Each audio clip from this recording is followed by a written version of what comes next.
함께 나눌 말씀 요한복음 6장입니다. 요한복음 6장 51절에서 59절입니다.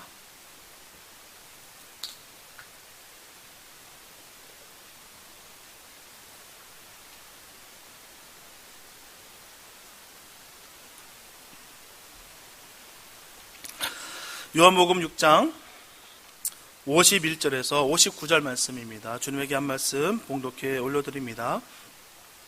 나는 하늘로서 내려온 산떡이니 사람이 이 떡을 먹으면 영생하리라. 나의 줄 떡은 곧 세상의 생명을 위한 내 살이로라 하시니라. 이러므로 유대인들이 서로 다투어 가로되 이 사람이 어찌 능히 제사를 우리에게 주어 먹게 하겠느냐. 예수께서 이르시되 내가 진실로 진실로 너에게 이르노니 인자의 살을 먹지 아니하고 인자의 피를 마시지 아니하면 너희 속에 영생이 없느니라. 내 살을 먹고 내 피를 마시는 자는 영생을 가졌고 마지막 날에 내가 그를 다시 살리리니 내 살은 참된 양식이요 내 피는 참된 음료로다. 내 살을 먹고 내 피를 마시는 자는 내 안에 거하고 나도 그 안에 거하나니 살아계신 아버지께서 나를 보내심에 내가 아버지로 인하여 사는 것 같이 나를 먹는 그 사람도 나로 인하여 살리라.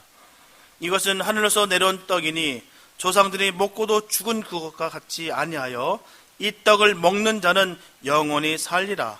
이 말씀은 예수께서 가버나움 회당에서 가르치실 때에 하셨느니라. 아멘.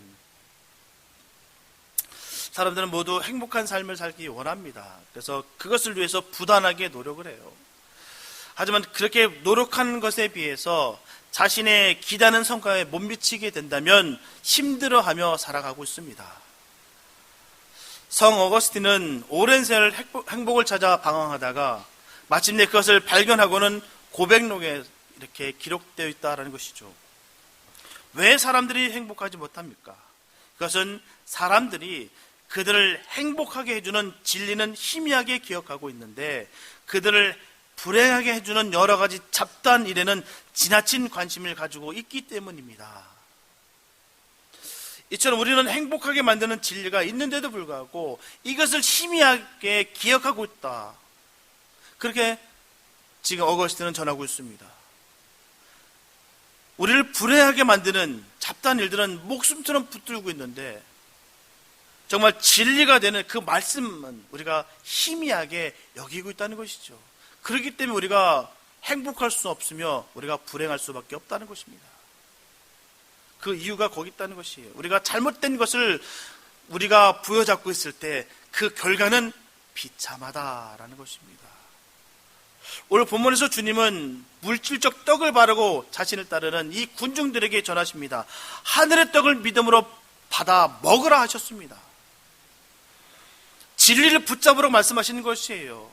다른 것 붙잡지 말고 진리를 붙잡아야 너희들이 정말 복이 임하며 너희가 정말 영원한 생명을 얻을 수가 있다라고 주님은 전하시고 있는 것입니다. 그리고 주님은 본문에서 그 떡의 성질을 또한 설명하셨어요. 예수님은 기독교 신앙이라는 것은 육체로 현현하신 바로 하나님의 피와 살에 참여하는 생명적인 차원이 되어야 된다라고 말씀하십니다. 오늘 본문을 통해서 진리를 붙잡아야 하는 우리의 신앙의 본질에 대해 나누면서 은혜를 나누고 합니다. 첫째, 예수님의 살과 피의 의미를 우리가 바로 알아야 돼요. 오늘 본문에 보면 믿음이라고 하는 것은 생명의 뜻인 생명의 떡이신 예수님을 먹는 것이다 라고 전하고 있습니다. 다른 게 아니에요. 바로 예수님의 말씀하신 그 생명의 떡을 먹는 자가 바로 믿는 것이다, 믿음이다 라고 전하고 계세요. 근데 문제는요, 이런 주님의 설명에 대해서 유대인들을 포함한 헬라인들은 무슨 말씀인지 모르겠다는 것이죠. 살을 먹으라니, 피를 마시라니, 뭐야? 식인종이야? 뭐야? 뭘 먹으라는 거야? 뭔 떡이야? 무슨 말인지 모르겠다는 것이죠. 왜냐하면 그 당시 유대인이나 헬라인들은 자신들이 갖고 있었던 그런 예수님을 불신할 만한 그런 세계관이 뚜렷했다라는 것입니다. 사실 나의 살을 먹으라 라는 말은 유대인들 입장에서는 그래도 이해할 만한 그런 비유입니다. 왜냐하면 그 당시에 랍비들도 비유의 말씀을 많이 전했어요. 율법은 바로 하나님의 살이다라고 전했습니다. 그런데도 불구하고 진리신 예수님의 말씀이 받아들이지 않는다는 것은 결국 그겁니다. 미워하는 자들이라든지 무시하는 자들에게 있어서는 어떤 진리가 선포된다 할지라도 그 말씀이 들려지지 않는다는 것이죠. 예수님은 바로 선포하고 바로 전했는데도 불구하고 그 말이 믿겨지지 않는다는 겁니다.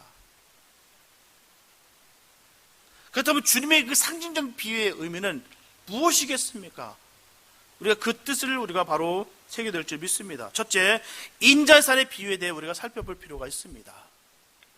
이 인자살에 대해서 그 당시 유대 종교와 이 그리스 철학적 가치의 배경을 살펴본다면 그 의미를 우리가 분명히 알 수가 있어요. 당시 유대인들은 구약에 예언된 그 인간의 모습으로 현현하실 하나님의 사자인 그 인자를 대망하고 있었습니다. 그 인자를 갈망하고 있었어요. 다니엘서 7장 13절 말씀 보게 되면 내가 또 밤 이상 중에 보았는데 인자 같은 이가 하늘 구름을 타고 와서 옛적부터 항상 계신 자에게 나와 그 앞에 인도되매라는 것이죠. 여기서 인자는 곧 메시아를 가리킵니다. 그는 사람의 모습으로 보이지만 구름을 타고 오시는 거룩한 하나님의 아들이에요. 유대인들은 다니엘의 그 예언은 그 인자를 너무나도 갈망했습니다. 하늘로부터 구름을 타고 내려오신 그분을 찾고 계셨다는 겁니다. 외세 잦은 침략으로 말미암아 너무너무 지쳐 있었어요. 유대인들은요. 이젠 지긋지긋합니다. 이 식민지 생활이 넌돌머리가 나요. 눌리고 주권도 없고 나라도 없고 떳떳하게 나의 하나님을 선포할 수도 없고, 그래서 그분이 그 인자가 오셔야지만이 이 모든 것이 다 해결될 것이다 라고 그들은 철두철미하게 믿고 있었습니다. 왜요? 아무런 희망이 없었기 때문입니다. 나라를 보더라도 민족을 보더라도 사람을 보더라도 아무런 희망이 없어요. 철저히 무너졌기 때문입니다. 그래서 하나님이 이곳에 오셔서 이 땅을 온전히 뒤엎으시며 의와 공평과 평화와 부요가 넘치는 그 새 예루살렘으로 바뀔 수 있을 것이다. 오직 주님만이 그 인자가 할 수 있을 것이다 라고 그들은 그렇게 믿고 있었습니다. 그래서 물리적 권세를 소유한 그 인자와 같은 구세주가 오셔서 물질적 그 행복과 평화와 승리가 넘치는 이스라엘을 건설할 것을 기대하는 것이에요. 그러므로 그들이 볼 때 일개 목수의 아들인 예수 인간인 그들이 보기에는 너무나도 초라했다는 것이죠. 나는 생명의 떡이니 나를 믿는 자는 영생을 얻으리라 하는 그 말이 그들은 도저히 믿겨지지가 않는 거예요. 왜? 그들은 너무 잘 알거든요. 나사렛에서 무슨 선한 것이 나겠느냐라고 했던 그런 고정관념들과 더불어 그들은 예수님의 그 요셉의 아들인 걸 너무너무 잘 알고 있습니다. 가난했던 그 목수의 아들이었던 그 예수가 어떻게 우리를 이곳에서 빼낼 수가 있겠느냐, 하늘에서 내려온 그분이만이 할 수 있는 일을 어떻게 저 예수, 가난한 저 목수의 아들 예수가 어떻게 그걸 할 수가 있겠느냐라는 것이죠. 도저히 받아들일 수가 없는 겁니다. 자기가 지금까지 믿고 있었던 그 모든 개념이 틀리다는 거예요. 하늘로 구름을 타고 오실 그분을 기다렸는데 갑자기 내 살을 먹으라니 그들은 믿고 싶지도 않았다는 것입니다. 그냥 떡만 달라는 거예요. 잘 먹고 잘 사는 것만 해결해 달라는 것입니다. 그리고 그리스의 극단적 이원론 세계관을 가진 이방인들, 바로 헬라 사람들은 예수님을 불신했습니다. 선하고 거룩하신 신이 어떻게 더럽고 악한 이 세상에 인간으로 오실 수가 있느냐라는 것이죠. 어떻게 힘없는 인간으로 올 수 있겠느냐, 어떻게 신이 나면서 인간을 굴복시키고 복종시켜야 되는 것이지 어떻게 인간들 앞에서 철저하게 버림을 받고 죽을 수가 있겠느냐, 어떻게 저 사람이 신이 될 수 있겠느냐, 저 사람이 어떻게 하나님이 될 수 있겠느냐라고 그들은 생각했다는 것입니다. 그런 자신의 세계관으로 볼 때 예수님을 인자로 여길 수가 없다는 것이죠. 고린도전서 1장 23절의 말씀 보게 되면 우리는 십자가에 못 박힌 그리스도를 전하니 유대인에게는 거리끼는 것이요 이방인에게는 미련한 것이로되. 헬라인은 영지주의 사상이 심취되어 있었어요. 영지주의요. 이런 이원론적 세계는 본질과 비본질, 이상과 물질의 이 두 세계로 나눠진다라고 여깁니다. 그래서 금욕주의와 쾌락주의가 발달됐어요. 영지주의 사상은 거기 핵심 가치가 거기 있습니다. 쾌락주의, 금욕주의. 둘 다 상반된 것 같으나 같은 말입니다. 어찌됐건 육은 악하다라고 취급하는 것이에요. 육은 도저히 해결 방안이 없다. 그렇게 여기는 것이 바로 영지주의입니다. 그래서 로고스의 세계와 악하고 더러운 이 세계는 절대로 만날 수가 없다라는 것이죠. 하나가 될 수가 없다라고 여깁니다. 그러므로 이 악한 세계에서 구원을 얻으려면 끊임없이 지식을 습득해서 점점 선하고 본질적인 세계를 이룰 수 있다라고 그들은 여겼습니다. 그래서 그 지식의 습득에 대한 그 엄청난 그런 갈망들이 있었다는 것이죠. 이런 세계관을 가지고 있던 그들에게 하늘 세계에서 물질 세계로 오신 예수님을 믿을 수 없을 뿐만 아니라 이 악한 세상 속에서 진리와 생명을 누릴 수 있다는 사실은 더욱더 납득할 수가 없다는 것입니다. 어떻게 신이 죽을 수 있느냐? 어떻게 저렇게 나약할 수가 있겠느냐? 저건 신이 아니다. 그들의 생각 속에 그렇게 잠겨 있었다는 것이에요. 어떻게 십자가 피가 죄를 벗길 수가 있겠느냐? 또 그 선포함으로 말미암아 그 뜻이 어떻게 이루어질 수 있겠느냐? 그들은 도무지 이해할 수도 이해하고 싶지 않다는 것이죠. 그렇기 때문에 헬라인들 또한 결코 예수님을 메시아로 받아들일 수가 없었습니다. 이와 같이 유대인이든 헬라인이든 이 불의하고 고난이 가득한 현세에서 하늘의 행복과 진리를 누릴 수 있다는 진리는 그들의 세계관으로는 결코 용납되지, 또한 그것을 납득하지 할 만한, 할 수 없는 그런 진리였다라는 것입니다. 하지만 너무나도 안타깝게도 이 사상들은요, 시대를 넘어서 오늘날 모든 불신자들의 보편적인 인생관이 되었다는 것입니다. 너무나도 안타까워요. 불신자들의 모든 생각들이 다 거기 있습니다. 예수를 못 믿는 이유가 거기 있는 거예요. 믿음의 눈을 가지고 바라보면 예수님의 은혜와 사랑을 마음껏 누릴 수가 있는데, 세상의 눈으로, 자신의 세계관으로 예수님을 바라보니 믿음을 갖지 못하는 자들이 너무나 많다는 것입니다.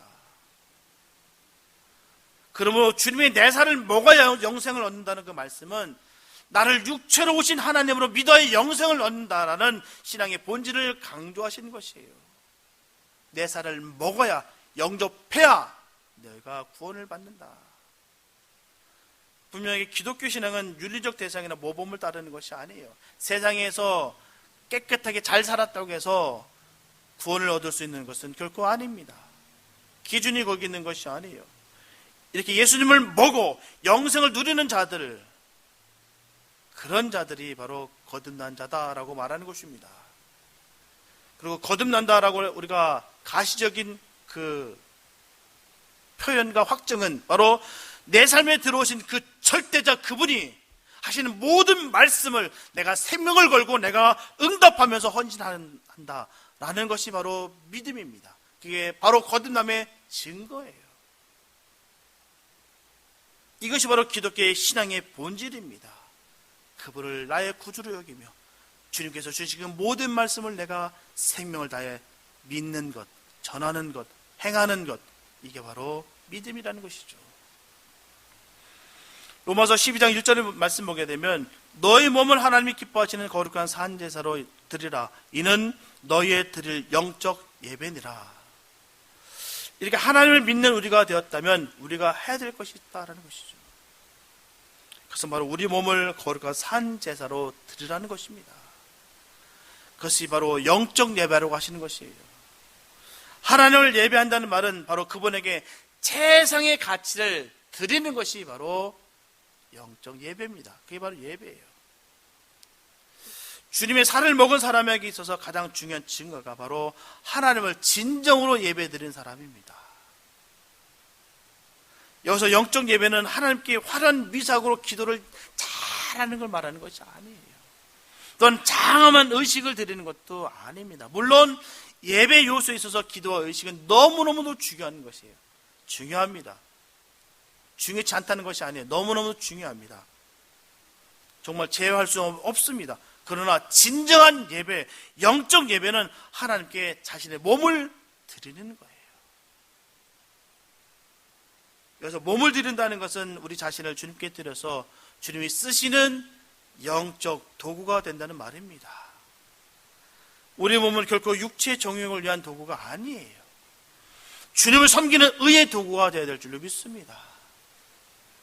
우리의 몸은 교회 안에서만 주님의 것이 아니에요.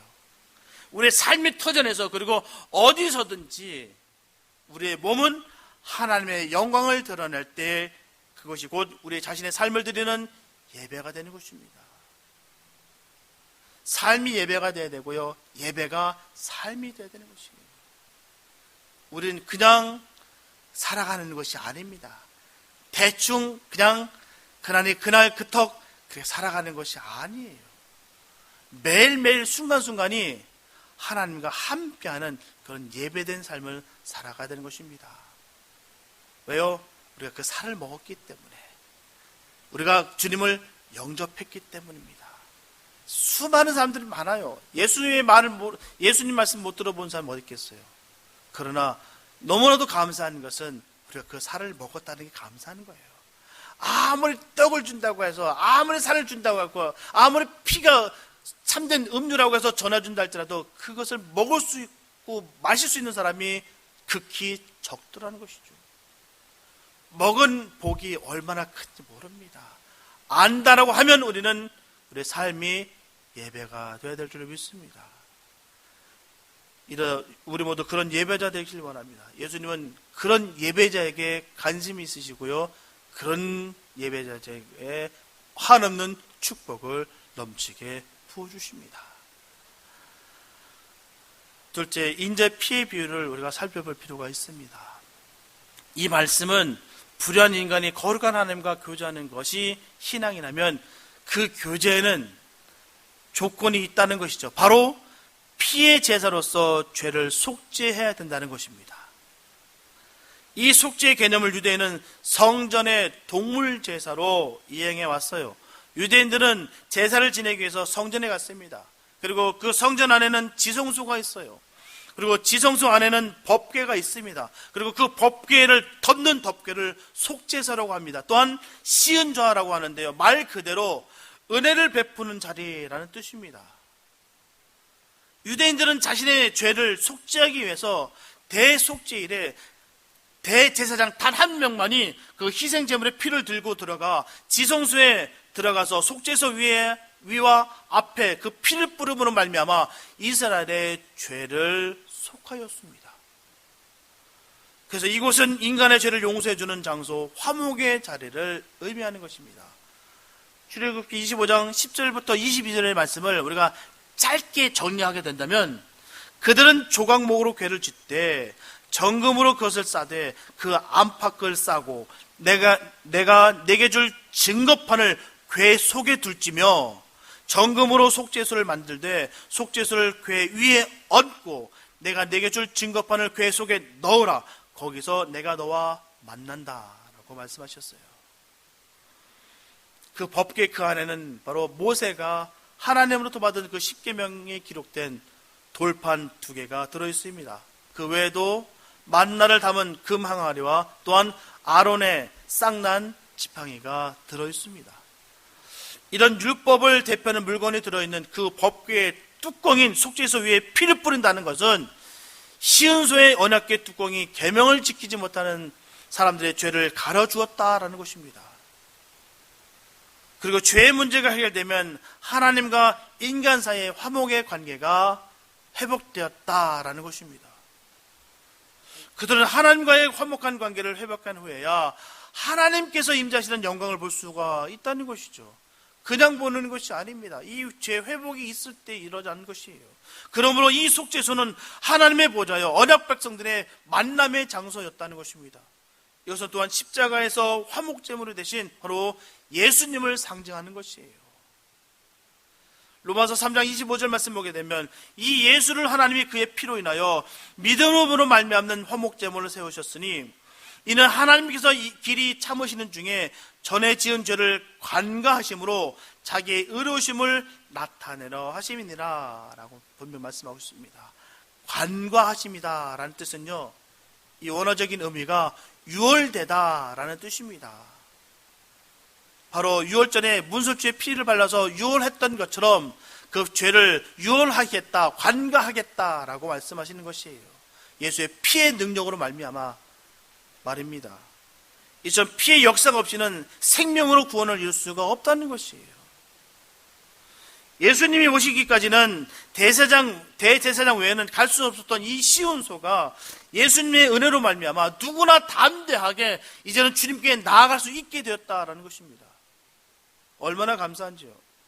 히브리서 9장 11절과 12절 말씀 보게 되면 그리스도께서 장래 좋은 일의 대제사장으로 오사 손으로 짓지 아니한 곧 이 창조에 속하지 아니한 더 크고 온전한 장막으로 말미암아 염소와 송아지의 피로 아니하고 오직 자기 피로 영원한 속죄를 이루사 단번에 성소에 들어가셨느니라. 분명하게 죄사함은 피 흘림이 이루어져야 될 줄 믿습니다. 인간의 죄가 용서되기 위해서는 반드시 피가 흘러져야 되는 것이에요. 그 이유가 명확합니다. 바로 죄의 삭은 사망이기 때문이에요. 예수님께서 우리를 대신해서 죽으시고요, 피를 흘려주심으로 말미암아 우리가 하나님과 화목하게 된 것입니다. 그로 말미암아 우리가 영생을 얻게 된 것입니다. 지금까지 유대인들은 하늘나라 가는 길은 딱 한 가지밖에 없었어요. 바로 율법을 다 지켜야 바로 하늘나라 간다라고 그들은 믿고 있었습니다. 하지만 문제는 율법이라는 것이 완벽한 선을 요구하고 있다는 것이죠. 완벽한 선. 만약에 복을 받으려면 죄를 하나도 짓지 아니하고 완벽하게 선을 이뤄야 된다는 것입니다. 문제는 수많은 법들 가운데 하나라도, 한 번이라도 어기면 저주를 받는다는 것이에요. 그 이유가 선에 이르는 것에 실패하고 악에 빠졌기 때문입니다. 한 가지 실수한 것이 바로 악에 빠졌다 여기는 것이에요. 그래서 성경은 율법이 하나라도 어기면 모든 율법을 어긴 것 같다라고 전하고 있습니다. 그 당시 때 유대인들의 보편적 가치였다는 것이죠. 그래서 야고보서 사도는 야고보서 2장 10절에서 분명히 그때 그 유대인들의 핵심, 그 당시 보편적 가치를 분명히 전하기를 누구든지 온 율법을 지키다가 그 하나에 거치면 모두 범한 자가 되나니, 그 당시에 유대인들이 갖고 있었던 보편적인 가치였습니다. 그렇지만 이 세상에서 성경에 기록된 율법들을 단 한 번도 어기지 않고 다 지킬 수 있는 사람이 있다 없다? 없습니다. 어느 누구도 없습니다. 율법을 완벽하게 지킬 수 있는 사람은 없어요. 더군다나 장래 유전이 생겨서요, 더더욱 지킬 수가 없게 만들어놨어요. 분명하게 인간은 율법을 다 지켜서 하나님의 복을 받을 수가 없습니다. 실상 우리가 십계명 하나도 우리가 다 지킬 수 있습니까? 그 십계명도 우리는 못 지켜요. 우리가 믿음 생활 잘한다고 뻥뻥 대지만 실상 한번 더 되돌아보십시오. 십계명을 우리가 지키고 있는지요? 우리가 지난 시간 금요 예배마다 계속 십계명을 다 나눠봤지만 그 계명 하나하나에 담겨있는 그 무게감이 엄청납니다. 우리는 십계명도 하나도 못 지키는 사람들이에요. 그런 사람, 완벽하게 율법을 다 지키는 수 있는 사람은 이 세상에 없습니다. 그렇기 때문에 하나님은 율법을 궤 속에 넣었고요, 그것을 덮으셨어요. 그리고 시온소에 피를 뿌림으로 말미암아 은혜를 우리에게 베풀어 주셨습니다. 그리고 예수님이 희생 제물이 되셔서 자신의 피를 뿌려 영원한 속죄를 이루신 후에는 더 이상 속죄의 제사를 드려야 할 일이 없게 하셨어요. 영원한 속죄가 이루어졌기 때문에 1년에 한 차례씩 휘장을 젖히고 들어가 제사를 드리던 그 시대가 완전히 끝이 났습니다. 때문에 언제든지 지성소에 들어갈 수 있는 길이 활짝 열렸다는 것이죠. 얼마나 감사한지요. 하나님을 바로 우리가 전에 가서 배울 수 있게 되면 얼마나 감사한지 모릅니다. 우리가 이것을 인정치 않는 것이 불신이에요. 주님의 몸을 찢으시고 휘장을 찢으셨습니다. 우리가 성전이 된 것이에요. 얼마나 감사한지요. 주님이 내 안에 들어오셨다는 것이에요. 내 안에 거하신다는 것입니다. 왜요? 우리가 주님의 그 물과 우리 주님의 그 몸과 그 피를 우리가 마심으로 말미암아 먹고 마심으로 말미암아 우리가 영생을 얻게 되었다는 것입니다. 우리가 믿음 생활 많이 한다고 해서 오래 했다고 해서 영생을 얻었다라고 우리가 생각할 수 있는 것이 아닙니다. 내 안에 생명이 있어야 성도며 하나님의 자녀며 또한 예수님의 사람입니다. 우리가 철두철미하게 우리가 늘 점검하시고 또 점검하면서 우리가 믿음 생활해야 될 줄 믿습니다. 내 안에 정말 예수가 있는지, 내 안에 정말 예수가 있는지를 늘 점검하시기 바랍니다. 분명히 신앙이라고 하는 것은요, 바로 나의 유일한 속죄자이신 그리스도의 대속의 은혜에 매일매일 참여하는 것이에요. 주님의 손과 발에 나의 손과 발을 포개는 것입니다. 매일매일 주님과 함께 죽고 사는 문제를 그 가운데 살아가는 것입니다. 나의 옛사람은 완벽하게 죽어야 되는 것이고요, 내 속사람은 살아야 되는 것입니다. 그런 말미암아 의와 영광을 얻어 하나님의 자녀로 거듭나는 사실을 우리가 늘 복되게 기억되며 살아가는 것입니다. 이런 믿음의 신앙이 있게 되시길 바랍니다. 주님은 우리에게 이런 엄청난 사랑을 우리에게 마음껏 부어주셨어요. 주님의 살과 피를 우리에게 주심으로 말미암아 우리가 그 영생을 얻었다라는 것입니다. 세상에 다른 사람들은 이 맛을 모르고 살아가요. 예수님의 그 몸을, 그 예수님의 피를 무슨 맛을 받겠습니까? 맛을 못 봤으니 식인종인 거 아니야? 이게 무슨 말이야? 무슨 떡이야? 하늘에서 내는 떡이 무슨 말이야? 라고 우왕좌왕했던 그 군중들과 뭐가 다르겠습니까? 우리가 주님과 늘 연합된 복된 삶을 살아야 될 줄 믿습니다. 우리가 주님의 살과 떡을 먹었던 그 삶의 현장 속에서 늘 주님을 기억하는 역사가 있게 되시기 바랍니다. 본문 53절부터 55절 말씀 보게 되면 예수께서 이르시되 내가 진실로 너에게 이르노니 인자의 살을 먹지 아니하고 인자의 피를 마시지 아니하면 너희 속에 생명이 없느니라. 내 살을 먹고 내 피를 마시는 자는 영생을 가졌고 마지막 날에 내가 그를 다시 살리리니 내 살은 참된 양식이요 내 피는 참된 음료로다. 그 생명을 먹은 자들만 다시 그를 살리신다라고 말씀하시는 것이에요. 영원한 삶을 얻기 위해서 우리가 주님께서 살리신다라고 말씀하시는 것입니다. 누가요? 둘째 사망을 일으키는 것이 아니라 우리를 생명으로 살리신다는 것입니다. 둘째 사망은 믿지 않는 자들은 영원한 불못에 떨어지기 위해서 주님께서 살리시는 것이고요, 영원한 생명을 얻었던 그 살을 먹고 피를 마셨던 자들은 그를 다시 살려서 영원한 나라와 그 주님이 다스리는 그 예수 새 땅과 새 땅과 새 하늘에서 하나님께서 함께 통치하시겠다라는 뜻입니다. 그 조건이 바로 주님의 살을 또한 피를 먹고 마신 자를 말하는 것이에요. 다시 말씀드리자면 이 삶을 통해서 우리가 얻어낼 게 뭐가 있습니까? 매일매일 삶 속에서 우리가 얻어낼 게 뭐가 있겠습니까? 우리 주님은 마지막 때 제자들에게 전하셨습니다.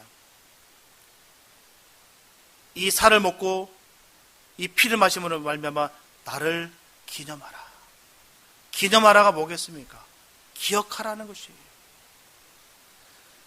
우리가 정확하게 말씀드리면 이와 같은 믿음으로 말미암아 참여하는 성찬식을 의미하는 것이에요. 삶 속에서 늘 성찬에 삶을 살아가라는 얘기입니다. 하늘 보좌를 버리시고 비천한 인간의 모습으로 성육신하신 그리스도의 몸은 그를 영접한 모든 인간들에게 영생을 주는 생명의 떡이에요. 그의 피는 부활과 영생을 얻게 하는 참된 음료입니다. 그러므로 떡과 포도주를 먹고 마시는 것은 죄악된 나를 위해 십자가에서 찢기신 그리스도의 몸과 아낌없이 흘리신 그 피를 먹고 마시는 것이에요. 우리가 지금은 이 코로나 바이러스를 통해서 이 코비드19로 인해서 우리가 성찬을 하지 못하는 그런 아픔이 있습니다. 곧 그런 날이 오기를 소망합니다. 우리가 성찬화된 그 의미는 바로 거기에 있는 것이에요. 주님이 살과 피를 먹음으로 말미암아 그 기념함으로 말미암아 우리가 주님의 크신 그 사랑을, 그 배려를 우리가 깨닫는 것이에요. 그런데 우리가 단순하게 형식에만, 우리가 또한 거기 의식에만 우리가 묶여 있다고 한다면 그 성천의 의미는 우리에게 무색한 것입니다. 고린도전서 11장 26절을 보게 되면 너희가 이 떡을 먹으며 이 잔을 마실 때마다 주의 죽으심 오실 때까지 전하는 것이니라 라고 되어 있습니다. 성도는 예수님께서 죄 많은 우리를 위해서 죽으셨다는 것을 기억하는 것뿐만 아니라 주님의 죽으심을 전파하는 것입니다. 왜 죽으셨는가를 우리는 명확하게 알기에 그 죽음을 전파하는 거예요. 우리를 위해서 희생하셨고요. 그 몸과 그 모든 피를 다 내어주셨던 그 주님의 그 사랑을 우리가 알기에 전하는 것이에요. 믿음이라는 것이요. 단순히 아는 것에 멈추면 아무 소용이 없습니다. 마찬가지예요. 예수님께서 우리를 위해서 돌아가신 것을 아는 것에 멈추는 것은 그건 무익하다는 것이죠. 우리가 예수님의 죽으심만을 기억하는 차원에서 벗어나서 그분의 죽으심을 선포해야만 될 줄로 믿습니다. 우리가 주신 그 살과 떡을 먹음으로 말미암아 그 주님이 살아 역사하시는 그 은혜를 우리가 늘 누리는 것이에요. 그냥 맹목적으로 살아가는 것이 아니라 주님께서 내 안에 계심을 늘 기억하면서 주님과 함께 동행하면서 내가 먹고 마시는 모든 것들이 다 성천되는 역사가 이루어질 수 있도록 우리가 간절히 기도하는 것입니다. 내가 평소의 일생생활 삶 속에서 하나님의 영광이 드러나는 것이에요. 그게 바로 예배와 그게 바로 우리 성도의 삶인 것이에요. 그게 바로 주님의 살과 떡을 먹는 저의 모습일 줄로 믿습니다. 주님은 지금도 우리에게 그 살과 피를 지금도 공급해 주십니다. 우리는 한 번 먹고 마셨다고 해서 끝나는 것이 아니라 그 먹은 것을 기억하고 그 주님의 그 숨소리를 늘 기억하며 그 음성을 늘 기억하며 주님과 함께 우리 삶의 방향을 걸어가는 것입니다. 우리가 그 살을 먹은 그 피를 먹은 자의 삶을 온전히 살아가게 되시기를 바랍니다. 그 주님의 죽으심을 전하는 복된 삶이 되시길 바랍니다. 사랑하는 성도 여러분, 주님은 고린도전서 10장 17절에서 우리에게 주시기를 떡이 하나요 많은 우리가 한 몸이니 이는 우리가 한 떡에 참여함이라 라고 말씀하셨어요. 떡은 하나입니다. 이 떡은 곧 그리스도의 몸을 의미하는 것이에요. 그리스도의 몸은 하나입니다. 예수님께서는 당신을 그리스도로 고백하는 자들을 하나로 연합하여서 서로의 신앙을 북돋움으로 말미암아 또 세상의 유혹에서 넘어지지 않고 참 신앙을 지키는 자들로 우뚝 서기를 주님께서는 바라십니다. 한 덩어리가 돼서 한 마음과 몸이 돼서 하나님의 영광 마음껏 돌리는 그런 복된 삶을 살기를 간절히 바라시는 분이 바로 우리 주님의 원하신 바라는 것입니다. 우리는 그 살을 먹은 그 피를 먹은 삶의 모습 속에서 참다운 주님의 모습이 드러나는 역사가 있게 되시길 바랍니다. 예수님께서는 모든 헛된 신을 버리고 믿음으로 당신을 영접한 자들과 늘 항상 함께 하십니다. 그런 은혜가 있게 되시길 바랍니다. 주님이 주신 그 참된 그 은혜가 우리 삶 속에 늘 흘러넘쳐서 늘 복된 역사가 흘러넘치길 바랍니다. 우리는 특별히 선택받은 자들이에요. 얼마나 감사한지 몰라요. 그 살과 피를 먹은 그런 복된 주님의 자녀들입니다. 오늘도 주님께서 주시는 그 복을 누리며 잠깐 누리는 이 세상에서의 삶만 우리가 누리는 것이 아니라 장차 올 그 날을 생각하며 오늘의 삶을 넉넉히 이겨낼 수 있는 그런 역사가 있게 되시기 바랍니다. 주님의 살과 피를 먹으시면서 우리에게 개인적인 기복주의를 넘어서 주님의 그 은혜를 온전히 체험하며 참다운 신앙을 세워나가는 예수님의 사람들이 다 되시기를 예수님의 이름으로 축원합니다. 기도합니다. 하나님 감사합니다. 아버지, 우리의 주님 은혜로 말미암아 주님의 살과 피를 마셨습니다. 세상 사람들은 자기 생각이 너무나 강하여 주님의 살과 피가 무엇인지 모릅니다.